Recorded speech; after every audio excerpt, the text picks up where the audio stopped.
Don't say that. Every dream takes time. Remember, even in school, we had days when we thought we wouldn't make it, but we did. This is the same thing. Just keep pushing. Shay lifted his head slowly, his eyes tired but searching. You really think I can make it? I believe you can, Toby replied firmly. I wouldn't have supported you if I didn't.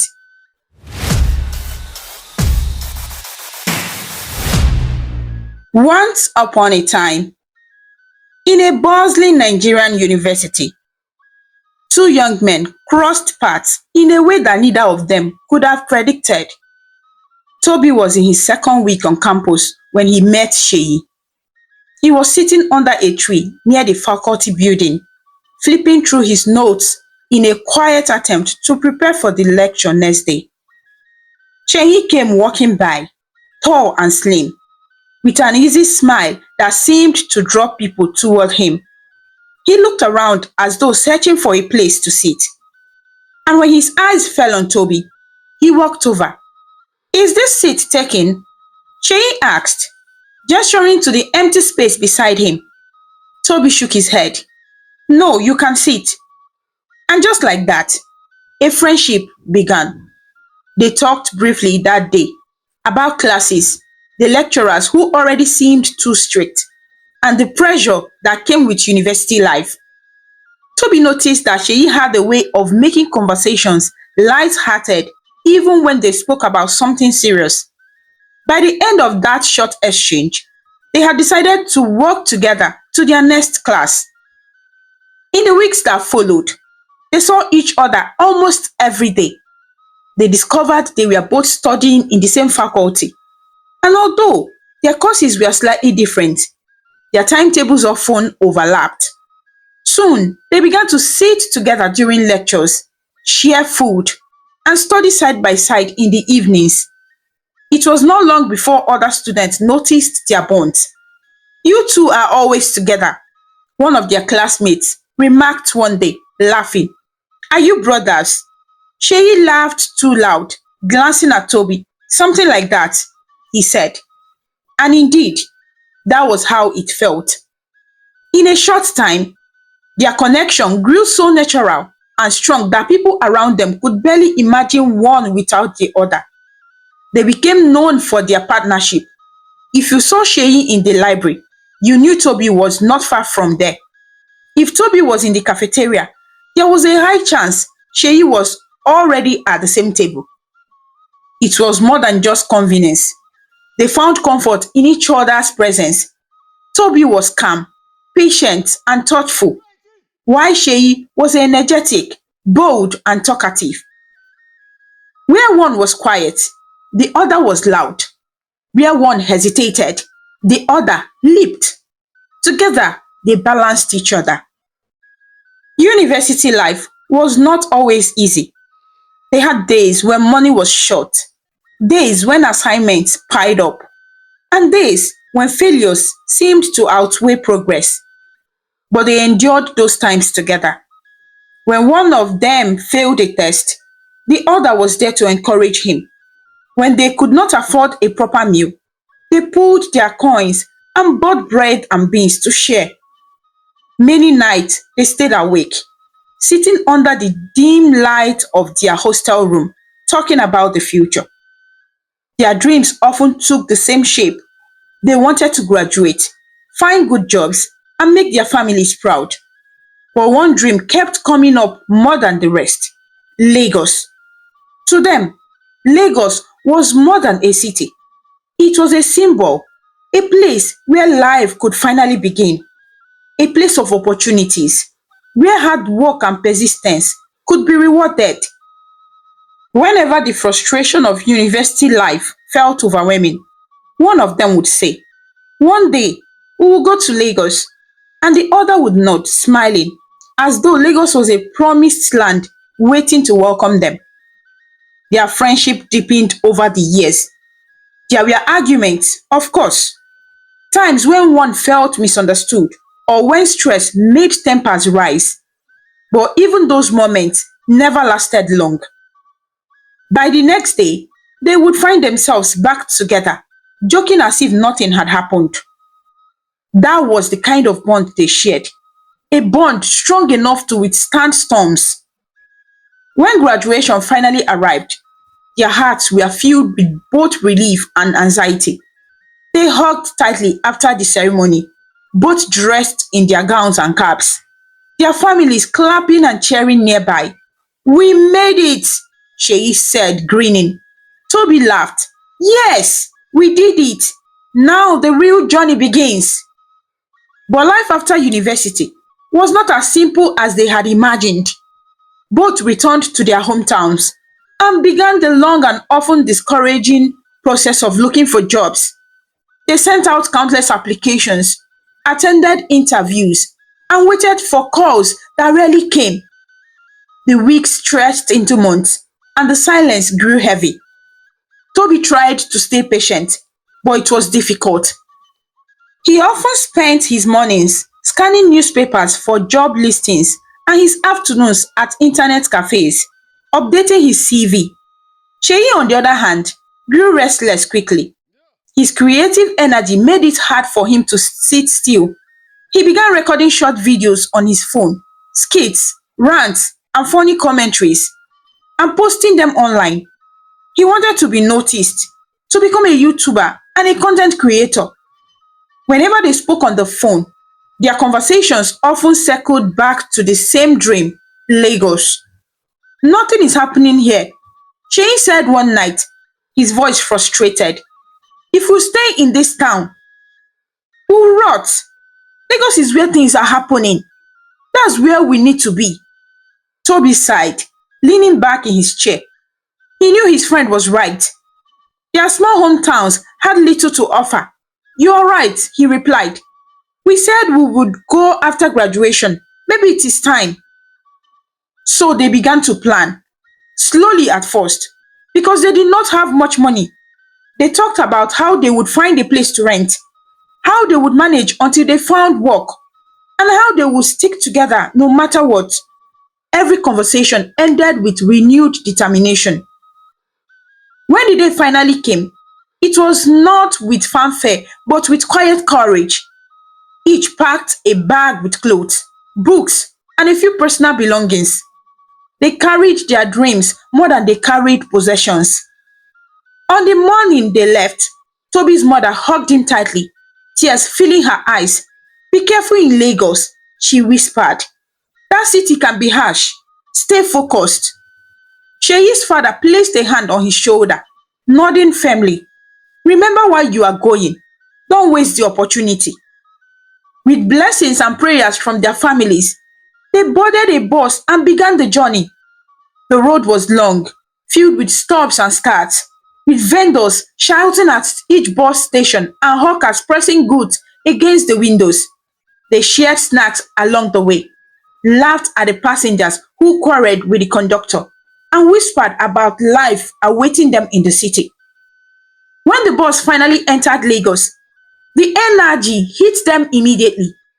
Cars honked impatiently, pedestrians brushed across busy roads, and tall buildings stretched in the sky. The city seemed alive, breathing with endless movement. This is it, Sheyi said, eyes wide with excitement. Lagos! Toby nodded, a quiet smile on his face. Now the work begins. They stayed at a cheap guest house for the first few days while searching for a place to rent. It was not easy. Most apartments were too expensive or far from the city center. But after much working, asking questions, and negotiating with agents, they found a decent two-bedroom flat in Surulere. It was not luxurious, but it was modern and clean. The walls were painted cream, the tiles shining though plain, and the kitchen had just enough space for their needs. The living room had a wide window that let in light during the day. They stood in the empty space, their voices echoing slightly, and felt a wave of relief. This is so good, Toby said, looking around. It is more than good, Sheyi replied. It is home. They moved in with only a few items at first. Two mattresses, a set of plastic chairs, and a small table. With time, they added curtains, a couch, and a shelf for their books.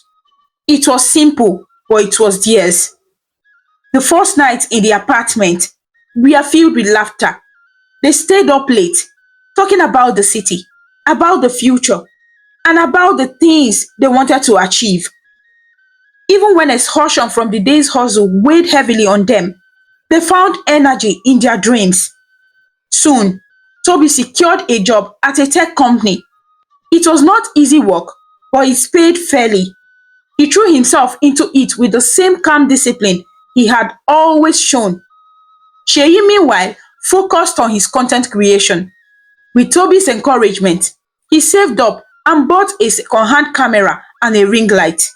They set it up in the living room, and Sheyi began recording more videos. At the beginning, everything seemed hopeful. They were in Lagos, living the life they had always talked about. They had each other, a roof over their heads, and dreams still burning inside them. In those moments, their friendship felt unshakable, like the kind of bond that could survive anything. The first few months in Sulere were filled with a mixture of hope and struggle. Toby woke up early every morning, dressed neatly, and headed to his new job at the tech company. The office was not far from the house, just a short bus ride away. He worked hard, often returning home tired but still full of quiet satisfaction. His managers quickly noticed his discipline and problem-solving skills, and he began to receive words of praise that encouraged him to keep pushing. Cheyi's routine was different. He stayed at home most mornings, experimenting with ideas for his YouTube channel. He would set up his camera and ring light in the corner of the living room, sometimes using the cream painted wall as a plain backdrop, other times moving things around to create a better setting. He made comedy skits, lifestyle talks, and even attempted motivational videos. Whenever he finished editing, he would upload them and wait eagerly for responses. At first, both young men were excited. In the evenings, Toby would come back from work, losing his tie, and sit down to watch Sheyi's new videos. He laughed, clapped, and told his friend to keep going. "You are good, Sheyi," he said often. "You just need time. People will notice you soon." Those words kept Sheyi moving forward. He believed that if Toby had so much faith in him, then surely it was only a matter of time before success came his way. Their apartment, though small, was bright with energy. They shared meals often, simple meals of rice, yam, beans, or noodles cooked in the tidy kitchen. On weekends, they cleaned the rooms, swept the floors, and sometimes rearranged the furniture to make it feel fresh. Their living room, with its modest curtains and one small couch, became both a resting space and a creative studio. But reality was not always kind. Toby's job paid regularly, so the bills and rent were not much of a burden for him. Sheyi, however, did not have a stable income. At first, Toby didn't mind. He contributed almost 80% of the rent, while Sheyi gave what he could. Toby always assured him, "Don't worry, I know your time will come, just focus on your dream." For the first few months, this worked well. Sheyi poured his energy into creating content, hoping that one of his videos would go viral. He often checked his phone late at night, refreshing his channel, waiting to see the number of views increase. Sometimes he saw 10 views, sometimes 30, rarely more than 100. The excitement he had at the beginning slowly began to fade. Meanwhile, Toby's progress was steady. He did not brag or boast, but Sheyi could see it. His clothes looked sharper. His conversations about work became more confident, and even his body language showed the growth. When neighbors greeted them, their compliments often landed on Toby. "You're doing well," one said to him as they met by the compound gate. "Keep it up." Sheyi smiled politely when he was with Toby, but inside, he felt a sting each time. He began to compare himself silently. They had moved to Lagos together. But why did it seem as though only Toby was climbing upward? There were days when he still felt hopeful. He would sit with Toby late into the night, sharing ideas for new video concepts. Toby always listened, nodding, giving suggestions, and encouraging him to try again. On some weekends, Toby even helped him with the camera, holding it steady or adjusting the ring lights while Sheyi acted out his skits. Their laughter would fill the house, and for a while, the frustration was forgotten. But then, when Toby left for work on Monday mornings, Sheyi sat alone in the quiet apartment, staring at his computer screen. The reality would hit him again. His subscriber count barely grew. His videos seemed invisible in the endless sea of content online. Each failure felt heavier than the last. As months turned into a year, Toby's career continued to advance. He received a promotion, his salary increased, and he began to talk about buying a small car to ease his daily commute. When the car finally arrived, a modest Toyota Corolla, neighbors gathered around to admire it. "Well done, Toby," they said, clapping him on the back. "You are moving forward though. You are really doing great for yourself." Sheyi smiled when people looked, but behind closed doors, he sometimes lay on his bed staring at the ceiling, his chest tight with unspoken emotions. He told himself that his breakthrough would come, that he only needed one video to change everything. Yet deep down, a quiet envy had begun to grow. Toby never noticed it at first. He continued to treat Sheyi with kindness. He still paid most of the rent without complaint, still encouraged him to pursue his passion, and still shared meals with him as if nothing had changed. To Toby, their friendship was strong enough to endure anything, but Sheyi's heart was no longer light. There were small signs. He started staying up later than usual, often scrolling through social media and comparing himself with influencers who had already made it big. He spoke less during dinner, answering Toby's questions with short replies. He sometimes left the living room messy after recording, no longer bothering to clean up properly.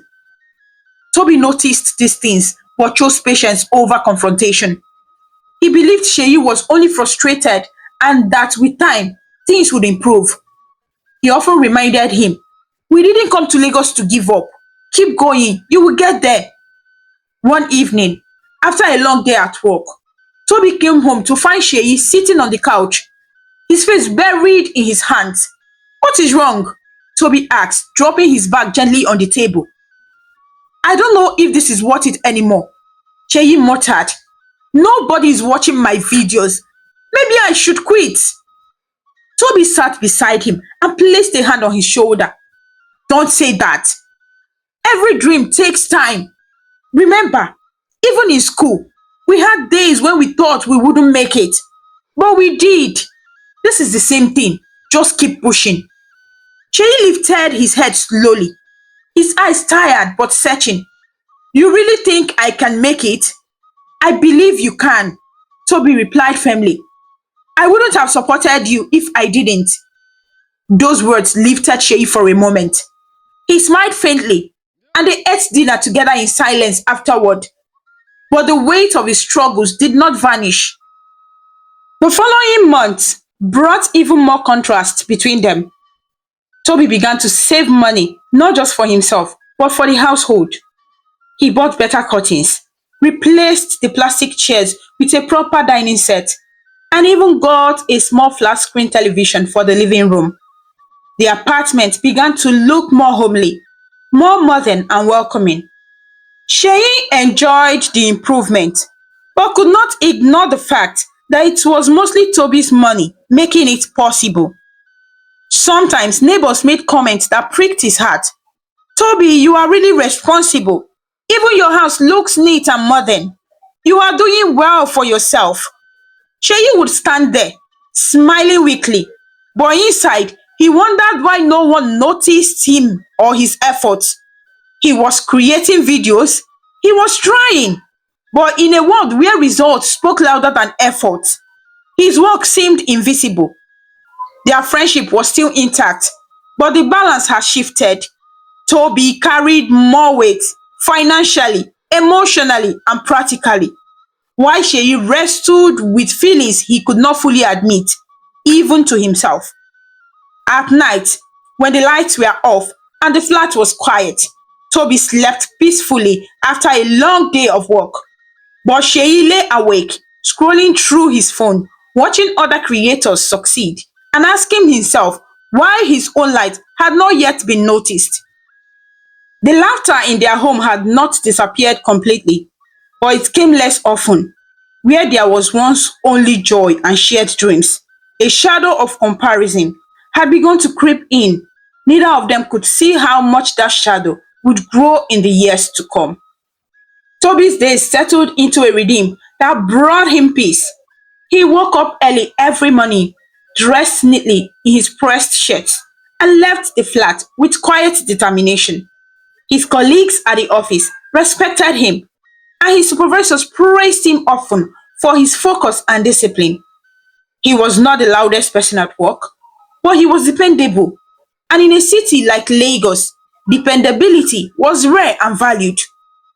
Every evening, when he returned home, he walked through the compound with a calm smile, greeting neighbors politely. Some of them had begun to notice his growth. That young man is serious, they would whisper. He is focused. Look at how he carries himself. Sheyi heard those whispers too. And though no one spoke them with the intention of hurting him, they cut deeply.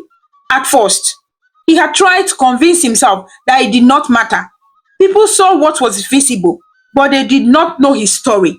They did not know the hours he spent filming and editing, the sleepless nights he poured into his channel, or the efforts behind every skit he created.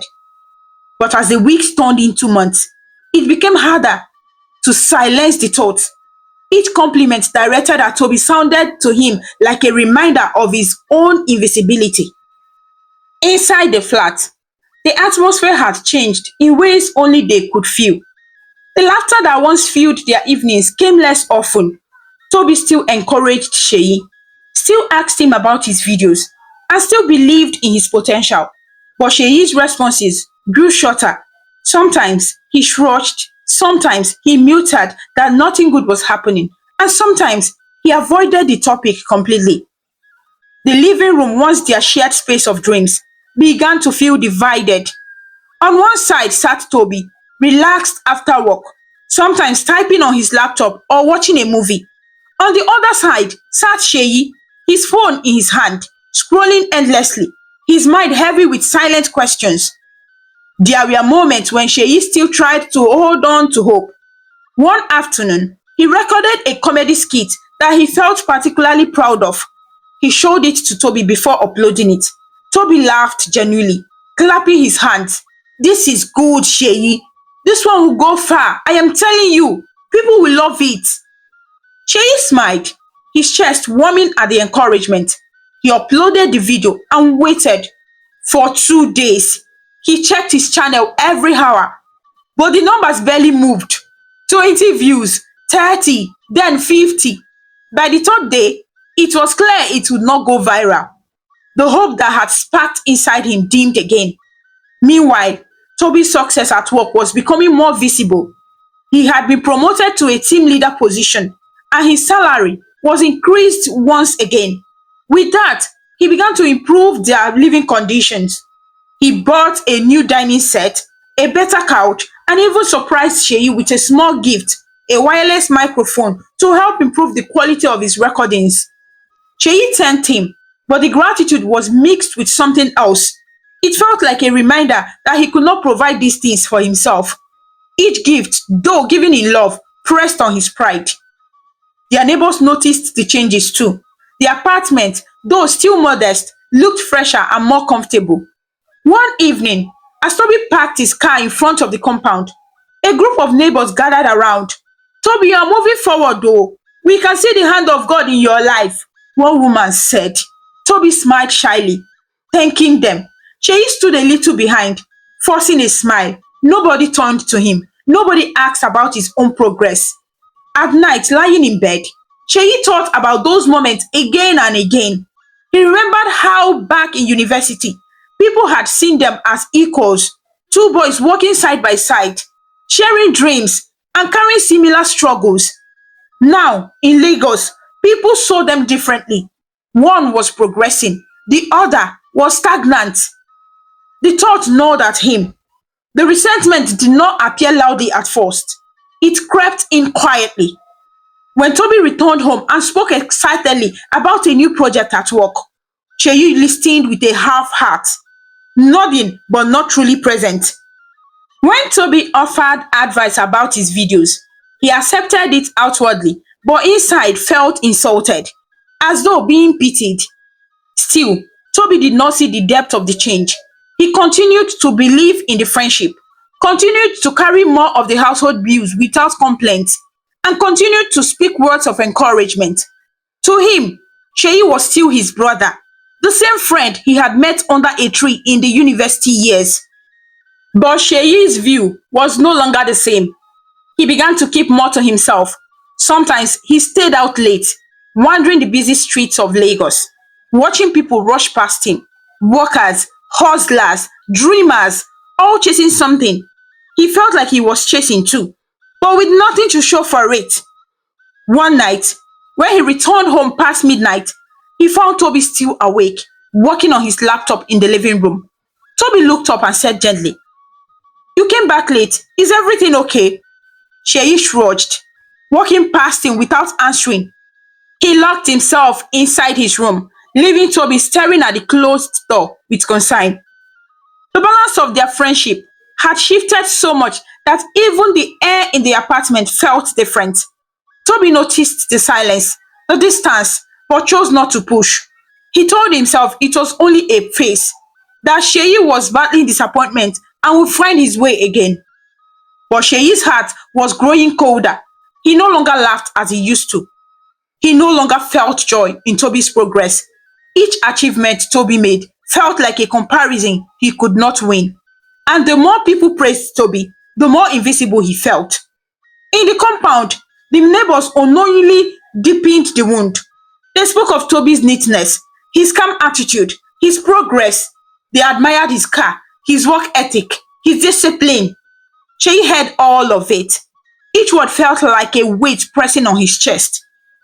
When he went back into the apartment and looked at Toby, sitting calmly as always, he did not see a brother anymore. He saw a reminder of everything he wished he could be but was not. It was not that he stopped caring for Toby. Deep down, he still remembered their years together, the laughter, the dreams, the loyalty. But envy had begun to blur those memories. Instead of gratitude for Toby's support, he felt bitterness. Instead of joy for his progress, he felt shame for his own lack of success. The flat in Sulere, modern and simple though it was, became a stage where two lives moved in opposite directions, one rising quietly, the other sinking slowly. And though Toby continued to extend his hand of brotherhood, Sheyi was already slipping away, pulled by emotions he could not control. The story of their friendship was no longer just about shared dreams. It was becoming a silent rivalry, one that neither of them could fully name, but one that was growing stronger each passing day. The day Amara moved into the building, the compound felt different. It was a Saturday morning, warm and bright. The kind of morning when laundry lines carried neat rolls of shirts and the smell of soap drifted gently through the air. Toby had already swept the living room and wiped the glass of the center table. The floor tiles were clean, the cream walls tidy, and the narrow corridor was free of clutter. He liked order, and the apartment showed it. In his mind, a clean place gave a clean mind. Sheyi, still in bed, scrolled through his phone for a few minutes before finally standing up to make tea. He glanced at the ring light in the corner and the small camera on the shelf and reminded himself to record later. They heard movement outside around mid-morning. A small truck pulled up and a young woman stepped down carefully from the passenger side. She wore a light dress and simple flats, her hair braided in a neat style that framed her face softly. The driver moved to the back of the truck and began handing down boxes. She thanked him with a quiet voice and a small smile. The compound children slowed their play to look at her. A few adults watched from doorways and balconies, trading gentle comments about new tenants and whether they would stay long. Toby was carrying a small bag of trash to the bin when he saw her first. He paused, not wanting to stare, and then greeted her politely. She answered with the same calm tone, and in that short exchange, he sensed something familiar, something gentle and steady. He returned to the apartment, set down the empty bin, and told Sheyi there was a new neighbor next door. Sheyi's eyes lit up with interest. What's she like? She is polite, Toby said. She seems reserved. Sheyi stepped to the window and pushed the curtain back lightly to see. He watched the driver carry down a box labeled kitchen and another labeled books. The woman thanked him each time. Sheyi took a deep breath and stood straighter. I should go and help, he said. It would be rude not to. He stepped out quickly, pulling on a clean t-shirt on his way. Toby followed at a slower pace, more to be helpful than curious. As they reached the truck, the driver was lifting a small box that looked heavier than the rest. Sheyi took it with a bright smile. Let me help you, he said, facing the woman as he spoke. I am your neighbor. My name is Sheyi. I live here with my friend, Toby. He pointed back to where Toby stood, giving a small nod. The woman smiled politely. Thank you. I am Amara. Welcome, Toby said. If you need anything, please let us know. They carried boxes up the stairs. Sheyi took the heavier ones without waiting to ask. He smiled often, tried to make light jokes, and talked about the building as if to give her a small tour with each step. He told her which tap gave water most quickly, which corner caught the best light in the afternoon, and the name of the friendly woman who sold groceries on the next street. Amara listened, thanked him, and stepped carefully around the boxes already near her door. She seemed grateful for the help, but Toby noticed her eyes moved past the talk, always returning to the task at hand. She wanted to settle in, not to be entertained. When the last box was inside, Amara stood in her doorway and smiled again. Thank you both, she said. I can take it from here now. Sheyi asked if she needed help arranging her things. She shook her head gently. I will manage, but thank you. Toby wished her a good day and returned to the apartment. Sheyi remained in the corridor for a few seconds longer, hoping she might add something or ask a question. She did not. He came back inside, pushed his hand through his hair with a sigh, and dropped lightly into a chair. She's very calm, Toby said as he closed the door. He lifted the microfiber cloth and wiped the table again, a habit he never abandoned. The room smelled faintly of lemon cleaner. Shane leaned back and stared at the ceiling. She is beautiful, he said, and polite too. I think she will be a good neighbor. He said it with a hopeful tone that suggested he wanted more than neighborly friendship. Toby heard it, but chose not to push. People met each other in different ways. Life had a way of writing its own lines. Later that day, Toby went out to buy a few groceries. He returned with bread, eggs, and tomatoes, and then knocked on Amara's door. He did not plan it for long. It simply felt right to welcome her properly. She opened the door slowly. The room behind her was already taking shape. Books stacked neatly against one wall, a folded blanket on a chair, and a small vase on the window ledge holding a single fresh stem. I brought you something small, Toby said. It is only bread and a few things. I thought you might not have settled enough to cook. Her eyes softened in surprise and gratitude. Thank you, she said. That is very kind. He nodded and left. He did not linger, did not try to start a long conversation. He returned to his apartment and placed the eggs he kept aside in the fridge. Sheyi asked where he had gone. When Toby told him, Sheyi smiled, but the smile flickered at the edges. He had helped carry the heavy boxes and talked and tried to charm. And yet it was Toby who found the simple, quiet way to make a mark. In the days that followed, life in the building continued with its normal rhythms. The older neighbor swept the corridor each morning. Children ran small races after school, their laughter flying up the stairwell. The sun struck the balcony railings in the afternoon and warmed the tiles inside each apartment. Toby went to work early as usual. Sheyi recorded new clips and tried different ideas. He told himself that consistency was the key and that his breakthrough was close. Each night, he checked his views and tried not to feel discouraged. Amara kept to herself, but not in a cold way. She greeted everyone and returned smiles when people spoke to her. She began to take morning walks on weekends with a small earbud in her ear and a bottle of water in her hand. She kept her doorway tidy, a pair of slippers beside the mat, and a small potted plant that caught the morning light.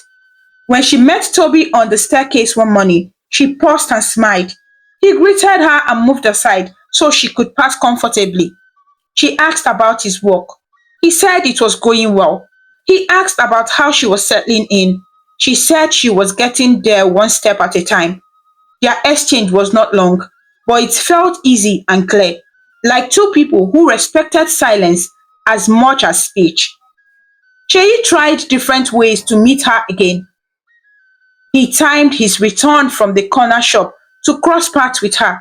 He carried a bag with a loaf of bread and waved it playfully when he saw her on the balcony. He offered to fix a small cabinet for her when he heard the sound of wood shifting in her room. She thanked him for the offer, but said she had already asked the carpenter for the next street. Sheyi laughed it off and told himself that she was just being careful. Still, there was a small disappointment that he tried to ignore. The next week, the compound had a minor power issue. The light flickered and went off in the evening, and a low murmur of voices rose around the building as people stepped out to ask questions and speculate about the curse. The night air was warm, and the sky above the compound showed only a few distant stars. Toby checked the fuses inside the apartment and tightened a loose screw, then stepped out with a flash torch to look at the shared panel. Amara stood nearby with her phone light on, watching the steps of the caretaker. Toby greeted her and crouched down to check a switch. The caretaker approached to help, and together they traced the problem to a tripped breaker. When the light came back, a small chair rose up the stairs.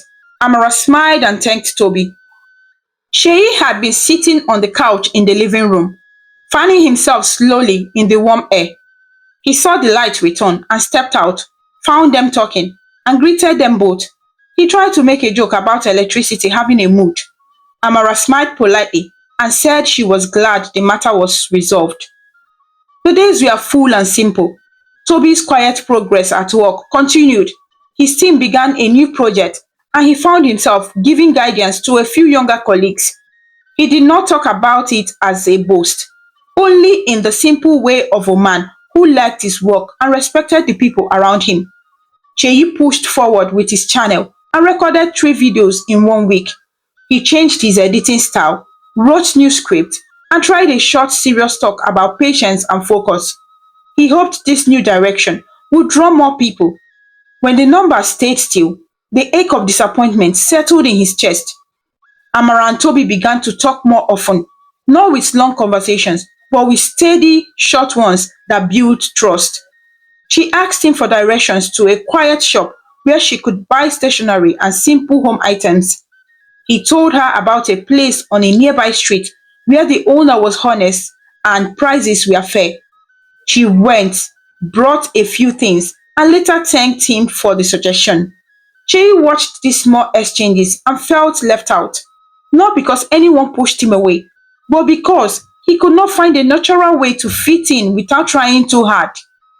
One Saturday, the building held a small cleanup. The caretaker announced it in 2 days earlier, saying everyone should sweep their own space and help with the staircase. Toby placed a bucket of water by the corridor and brought a spare broom. Amara came out in comfortable clothes with a scarf tied back neatly. She smiled at Toby and took the spare broom with a soft thank you. Together they swept different directions of the corridor. They did not stand side by side, but they moved in rhythm with the same calm pace. Cheyi stepped out later and saw them walking. He picked up a dustpan and joined, trying to draw conversation towards himself with stories about growing up in a busy household and learning to clean quickly before a big event. Amara laughed at once part politely, then continued sweeping. When they finished, the corridor looked fresh and the air smelled like soap and cool water. The brightness in the tiled floor reflected the morning light. Toby returned the bucket inside, and Amara handed him the broom, their fingers not touching, but the exchange smooth and kind. After the cleanup, Cheyi prepared to record. He set the ring light by the living room window to catch the soft afternoon glow. He moved the small couch slightly and adjusted the camera on the tripod. The apartment looked as it always did, modern, clean and simple. He began a new monologue, speaking about the courage to start again when progress is low. As he spoke, he imagined Amara watching him and finally seeing him as someone with direction. He recorded carefully, edited the video, and uploaded it. He watched the first few minutes of views turn from 1 to 2 to 3 and then stop. He told himself not to check again for an hour, but he checked after 5 minutes anyways. In the evening, Toby returned from a short errand and saw Sheyi staring at his screen with a still face. He sat down beside him. How did it go? Toby asked softly. I tried something new, Sheyi said. It might take time. Toby nodded. You did the right thing. Keep changing what needs to be changed. You are growing even when the numbers are slow. Sheyi nodded without looking up. Encouragement was a gentle touch, but the weight inside him did not lift. He wondered if Amara would ever see him the way she seemed to see Toby, steady, trustworthy, simple in the best way. A week later, Amara knocked on their door for the first time. Toby opened it. She held a small container in her hand and a folded note on top. She said she had cooked something and made extra. Toby thanked her and invited her in for a minute. The living room was free of clutter, the couch neat, and the shelves in order. She looked around and smiled slightly, noticing the care. Cheyi came out of his room and greeted her warmly when he saw her. He stepped forward as if to take the container from Toby, but Toby had already set it on the table to thank her again. She did not stay long, preferring to return to her own room. After she left, Cheyi stood by the table and looked at the container.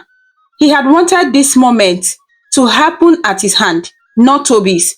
He wanted to be the one receiving a friendly gesture from her, the one who made her smile with relief after a heavy box or helpful idea. Instead, everything meaningful seemed to flow towards Toby, and that thought unsettled him. They tasted the food and agreed it was good. Toby wrote a short thank you note and placed it in a small envelope. He left it near her door with a quiet knock and a soft step away. Cheyi watched from their window. He knew the thank you note was right. He also knew he would not have thought of it. As the days moved, Toby and Amara began to share short talks that had weight even in their small length. He offered her a ride once when rain began to fall and she stood near the gate, waiting for it to ease. She stepped into the car with care, thanked him again, and the ride was quiet and warm. She spoke about a book she was reading. He spoke about a problem at work he had solved that week. She said she admired how he kept his calm. He said calm came with practice and with a choice to think slowly before speaking. There was nothing loud in their tone, nothing dramatic, but something honest formed between them in those moments. Something that felt like a quiet path walking forward.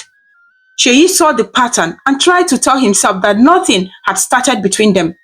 People talked, neighbors helped neighbors, Yet, even as he told himself these things, he felt that he was losing space he had not yet entered.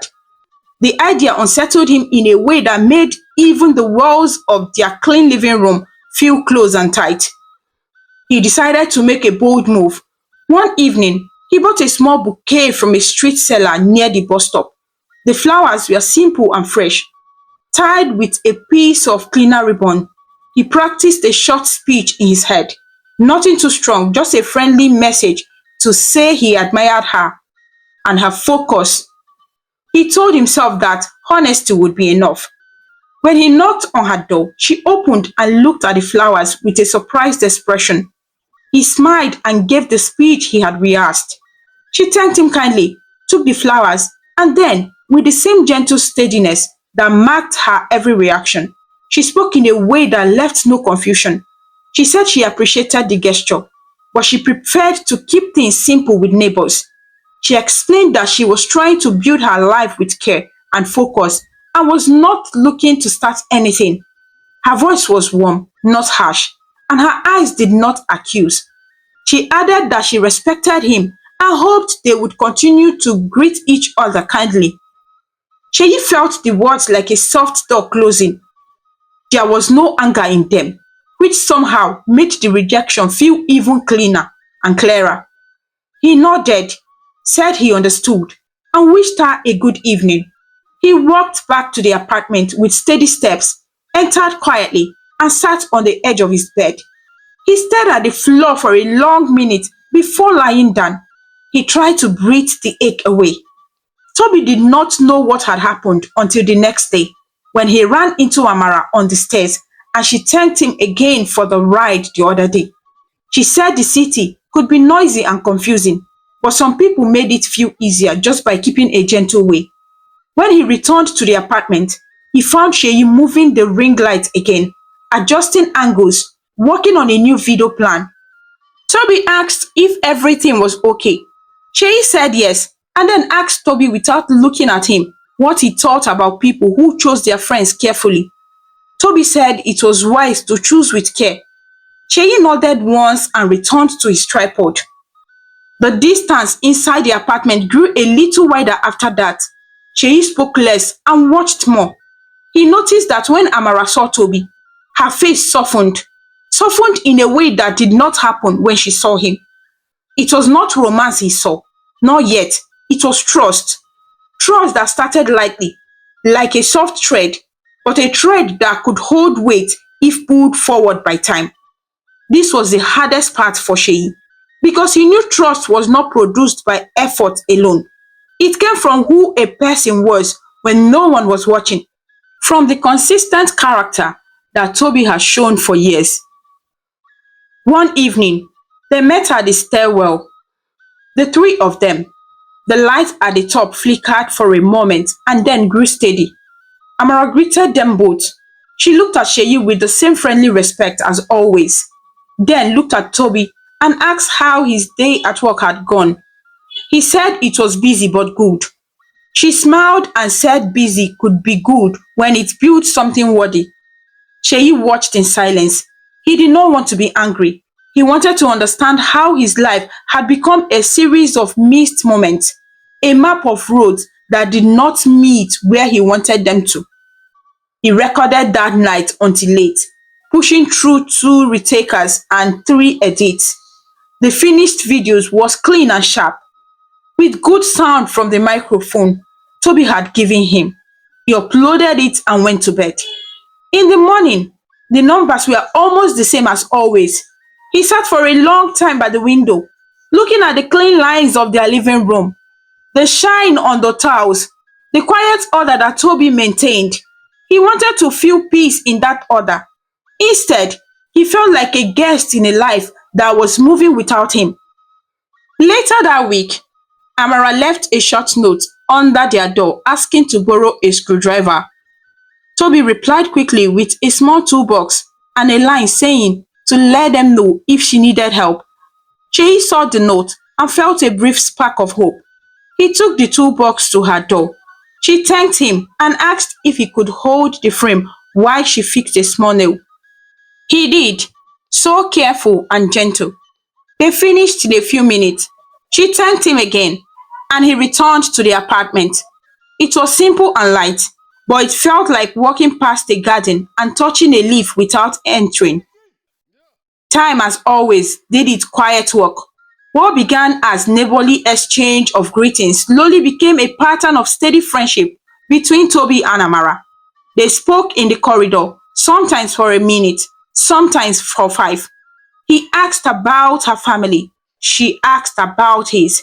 He told her how he and Sheyi had planned Lagos for years. She listened with kind attention.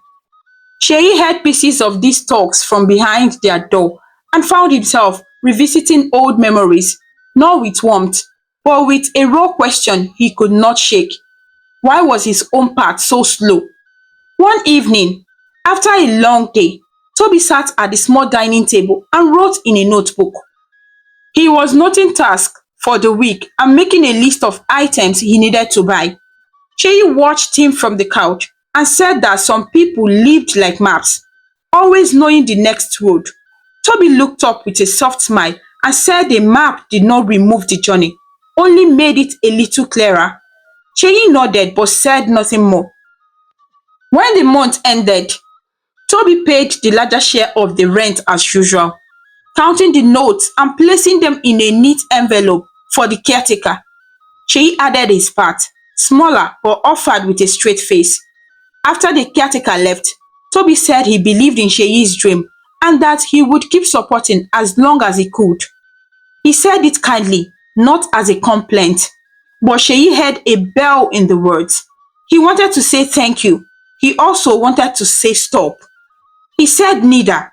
He stood up and said he needed air and went for a walk. Out on the street, the nightlight glowed over small shops and moving cars. Sheyi watched the city hurry and felt both large and small at the same time. He returned after some time, opened the door quietly, and found the living room neat as always. Toby had placed a small book on the shelf and straightened the remote on the table. These were small acts, but they were the map again, the gentle lines of order that seemed to hold him even as he drifted away from himself. The next morning, Sheyi saw Amara watering her potted plant. He greeted her. She smiled and asked how his videos were going. He said he was still working, still learning, still trying. She said she admired people who did not quit. The words were simple, but they landed kindly. He thanked her and walked back into the house with lighter steps. He wanted that kindness to be enough to calm his heart. For a few hours, it was. In the quiet of that day, the house in Solere felt as it always had, modern, clean and simple, and safe also. But inside Sheyi, a thin line had shifted. Amara's presence in their building had shown him something about Toby he had always known but never named. The strength of being steady. It was not loud. It did not flare with effort. It simply was. Amara noticed it. Others had noticed it. Sheyi now saw it with sharp clarity. He wanted to be seen that way too. But one thing did not make it so.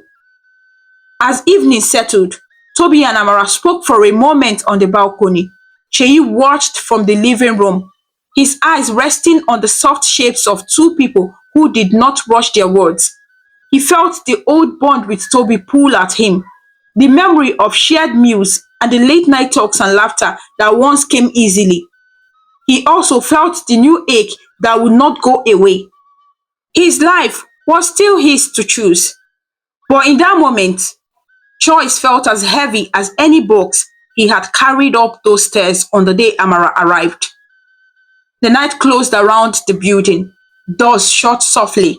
Lights clicked off one by one, and the compound grew still. Inside the apartment, the order remained.